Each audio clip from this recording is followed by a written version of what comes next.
मध्य प्रदेश में 1 अगस्त 2026 से 10 बदलाव होने जा रहे हैं। आइए जानते हैं कौन कौन से 10 बड़े बदलाव होंगे, तो आप इस वीडियो को पूरा जरूर देखें। हर महीने की पहली तारीख के साथ कुछ ऐसे बदलाव आते हैं जिनका सीधा असर आपकी जेब और रोजमर्रा की जिंदगी पर पड़ता है। इस बार भी 1 अगस्त से कई नियम लागू होने जा रहे हैं। एलपीजी सिलेंडर कीमतों से लेकर रेलवे के tatkal ticket, ITR, Aadhaar, post office, speed post, bank छुट्टियां और दूसरे कई नियमों में बदलाव होने वाला है। ऐसे में अगर आपको पहले से इन बदलावों के बारे में पता रहेगा तो बेवजह की परेशानी से आप बच सकते हैं। तो बात करते हैं, पहला नियम एलपीजी सिलेंडर को लेकर है। तो एलपीजी सिलेंडर की नई कीमतें जारी होगी। हर महीने की तरह 1 अगस्त को भी सरकारी तेल कंपनियां घर की रसोई में इस्तेमाल होने वाले 14 किलो 200 ग्राम वाले एलपीजी सिलेंडर और 19 किलो कमर्शियल एलपीजी सिलेंडर के नए दाम जारी करेगी। अंतर्राष्ट्रीय कच्चे तेल में बदलाव के आधार पर कीमतें बढ़ सकती है या घट सकती है। अगर कमर्शियल सिलेंडर महंगा होता है तो होटल, रेस्टोरेंट और फूड डिलीवरी जैसी सर्विस भी महंगी पड़ सकती है।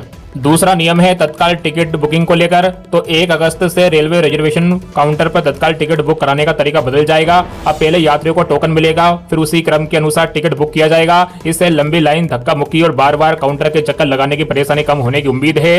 रेलवे ने टोकन डिस्ट्रीब्यूशन का समय भी तत्काल के समय के साथ जोड़ा है ताकि प्रक्रिया पूरी आसान हो। तीसरा नियम है ITR लेट भरने पर देना पड़ सकता है जुर्माना। जी हां, सैलरी पाने वाले और नॉन ऑडिट वाले इंडिविजुअल टैक्स पेयर्स के लिए ITR 1 और ITR 2 फाइल करने की डेडलाइन 31 जुलाई है। इसके बाद रिटर्न भरने पर लेट फीस देना पड़ सकती है। वही ITR 3 और ITR 4 भरने वाले ऐसे टैक्स पेयर्स जिनके बैंक खातों का ऑडिट जरूर नहीं है, उनके लिए अंतिम तारीख 31 अगस्त है। तय समय पर रिटर्न दाखिल नहीं करने पर आयकर अधिनियम की धारा 234F के तहत 5,000 तक की लेट फीस लग सकती है। वही चौथा नियम है आधार वेस्ट CKYC 2.0 होगा लागू। जी हां, आपको बता दें 1 अगस्त से बैंक, बीमा कंपनियां और mutual fund house CKYC 2.0 system लागू करना शुरू करेंगे। इसके तहत ग्राहक की डिजिटल सहमति से केंद्रीय रजिस्ट्री में मौजूद KYC जानकारी सीधे प्राप्त की जा सकेगी। इससे बार बार डॉक्यूमेंट्स जमा करने की जरूरत नहीं कम होगी। KYC प्रोसेस तेज होगी और धोखाधड़ी रोकने में मदद मिलेगी।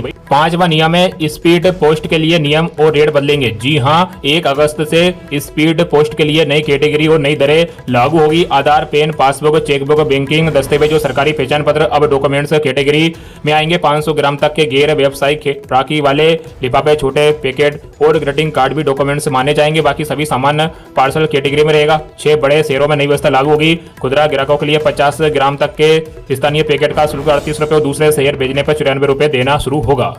वही छठवा है अगस्त में 14 दिन बैंक बंद रहेंगे। जी हां, अगर अगस्त में बैंक ब्रांच जाकर कोई जरूरी काम करना है तो पहले छुट्टियों की लिस्ट जरूर देख ले। हर महीने रविवार, दूसरे और चौथे शनिवार, स्वतंत्रता दिवस, रक्षाबंधन, जन्माष्टमी और अलग अलग राज्यों के त्योहारों को मिलाकर कुल 14 दिन बैंक बंद रहेंगे। हालांकि सभी छुट्टियां पूरे देश में एक साथ लागू नहीं होगी, इसलिए RBI हॉलीडे लिस्ट के हिसाब से देख ले आपके शहर में कब कब बैंकों की छुट्टी है। वही 7वां है चीनी पर नई स्टॉक लिमिट लागू। जी हां, सरकार ने चीनी की बढ़ती कीमतों, जमाखोरी पर रोक लगाने के लिए 1 अगस्त से चीनी डॉलरों पर नई स्टॉक लिमिट लागू की है। अब कोई भी डीलर 30 दिनों से ज्यादा और 4,000 क्विंटल से अधिक चीनी का स्टॉक नहीं रख सकेगा। यह नियम 30 नवंबर 2026 तक लागू रहेगा। डीलरों को अपना स्टॉक तय पोर्टल पर अपडेट करना भी जरूरी होगा। वही 8वां है दिल्ली में फ्री बस यात्रा के लिए स्मार्ट कार्ड जरूरी। जी हां, दिल्ली में महिला को 1 अगस्त से फ्री बस यात्रा का लाभ लेने के लिए विल्ड पिंक शहली स्मार्ट कार्ड दिखाना होगा।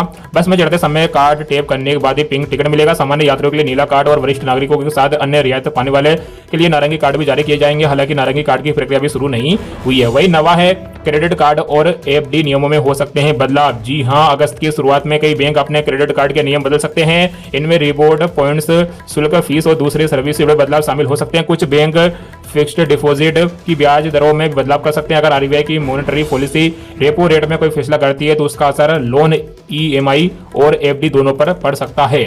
वही 7वां है सेबी का नया बाय बैक नियम लागू। जी हां, 1 अगस्त से सेबी कंपनियों के लिए बाय बैंक का नया नियम लागू कर रही है। कोई भी कंपनी अपने कुल पेड अप कैपिटल का अधिकतम 15% ही हिस्सा बाजार से वापस खरीद सकेगी। साथ ही बाय बैंक की पूरी प्रक्रिया 66 वर्किंग डे के भीतर पूरी करनी होगी। इस बदलाव का मकसद ट्रांसपेरेंसी बढ़ाना और निवेशकों के हितों की बेहतर सुरक्षा करना है।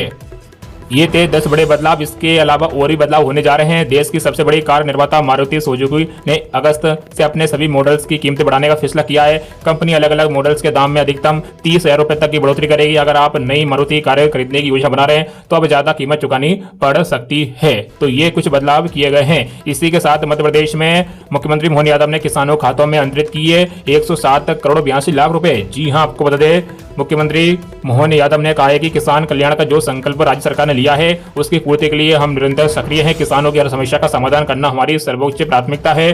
बुरहानपुर में मई और जून में मौसम की मार ने केले की फसल के बहुत नुकसान पहुंचा है। बुरहानपुर नगर, बुरहानपुर ग्रामीण, नेपा नगर और ककनार तहसीलों के 188 गांवों के 8,115 किसानों की केले की फसल प्रभावित हुई है। संकट की इस घड़ी में राज्य सरकार कंधे से कंधे मिलाकर किसानों के साथ खड़ी है। आज प्राकृतिक आपदा से प्रभावित जिले के 8,000 से अधिक किसानों के खातों में 107 करोड़ 72 लाख रुपए से अधिक की राहत राशि सिंगल क्लिक से अंतरित की जा रही है। ये राशि मुश्किल समय में किसानों को संबल देगी। जब तक किसानों का चेहरों पर दोबारा मुस्कान नहीं आ जाती, राज्य सरकार चैन से बैठने वाली नहीं है। तो मुख्यमंत्री डॉक्टर मोहन यादव गुरुवार को बुरहानपुर में आयोजित बलराम कृषि महोत्सव को उज्जैन से वर्चुअली संबोधित कर रहे थे।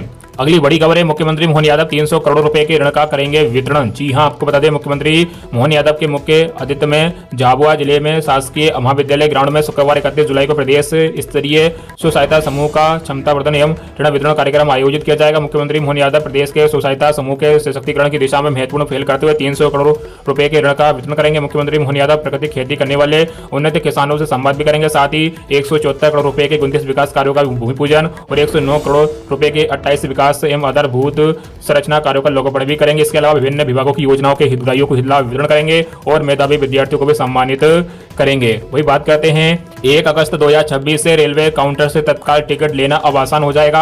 आपको विस्तार से बताते हैं नया नियम क्या है। अगर आप तत्काल टिकट लेते हैं तो आप इस वीडियो को पूरा देखें। भारतीय रेलवे तत्काल टिकट को बड़ा बदलाव करने जा रहा है। अगर आप रेलवे काउंटर से टिकट बुक कराते हैं तो ये नियम जानना जरूरी है। अगर ये नियम नहीं जानोगे तो 1 अगस्त से आपको काउंटर से टिकट लेना मुश्किल हो सकता है। भारतीय रेलवे के पश्चिम मध्य रेलवे क्षेत्र के तत्काल टिकट बुकिंग प्रक्रिया पारदर्शिता लाने और मुसाफिरों की सुविधा बढ़ाने के मकसद से नया टोकन सिस्टम लागू करने का फैसला किया गया है। चलिए आपको बताते हैं 1 अगस्त से लागू होने वाले इस नियम के बारे में। तो 1 अगस्त से लागू होगा टोकन सिस्टम। जी हां, रेलवे 1 अगस्त से तत्काल टिकट के लिए टिकट बुकिंग सिस्टम बड़ा बदलाव करने जा रहा है। रेलवे टिकट काउंटर पर टोकन सिस्टम लागू करने जा रहा है। टोकन सिस्टम इसलिए लागू किया जा रहा है ताकि टिकट खिड़की पर भीड़ न लगे और मुसाफिरों की किसी तरह की कोई दिक्कत ना हो। इससे दलालों की मनमानी भी रुकेगी। इस नियम के तहत मुसाफिरों को टोकन दिया जाएगा। जिसके पास टोकन होगा वही काउंटर पर जाकर टिकट ले पाएगा। कब से कब तक मिलेगा टोकन? तो जी हां, पहले टिकट काउंटर खुलने से ठीक पहले टोकन दिया जाता था, जिसकी वजह से काउंटर पर धक्का मुक्की होती थी, मुसाफिरों को दिक्कतों का सामना करना पड़ता था। लेकिन 1 अगस्त से इस नियम में बदलाव किया गया। अब टोकन देने का समय बदल गया है। अगर आप एसी क्लास में टिकट बुक कराना चाहते हैं तो आपको टोकन 8:30 बजे से मिलने लगेगा, जबकि टोकन 9 बजे तक मिलेगा। जबकि स्लीपर क्लास के लिए टोकन 9:30 बजे से 10 बजे तक मिलेगा। हर काउंटर के लिए टोकन की सीमा भी तय की गई है। जी हां, रेलवे ने हर टिकट काउंटर के लिए टोकन की सीमा भी तय कर दी है। हर काउंटर में सीमित मात्रा में टिकट लिया जा सकता है। ऐसी टिकट के लिए हर काउंटर पर अधिकतम 10 टोकन मिलेंगे, जबकि स्लीपर के लिए हर काउंटर पर अधिकतम 15 टोकन मिलेगा। इससे मुसाफिरों की समय भी बर्बाद नहीं होगा। अगर उनका टोकन नहीं मिलेगा तो वो रेलवे स्टेशन से चले जाएंगे। वही टोकन लेते समय दिखाना होगा पहचान पत्र। जी हां, अगर आप टोकन लेने जाते हैं तो आपको पहचान पत्र दिखाना अनिवार्य है। इसमें Aadhaar card, voter ID, driving licence शामिल है। टोकन पर मुसाफिर का नाम दर्ज किया जाएगा ताकि कोई दलाल इसका गलत फायदा न उठा पाए। जबकि काउंटर पर टिकट बनवाते समय ID प्रूफ दिखाना होगा। तो ये रेलवे में 1 अगस्त 2026 से जो बदलाव होने जा रहे हैं। तो आप कमेंट करके हमें जरूर बताएं कि आप इस वीडियो को किस जिले से देख रहे हैं और इन 10 नियमों में आपको कौन सा नियम आपको अच्छा लगा। तो आप इस कमेंट करके हमें जरूर बताएं। तो इस वीडियो को ज्यादा से ज्यादा अपने मित्रों में शेयर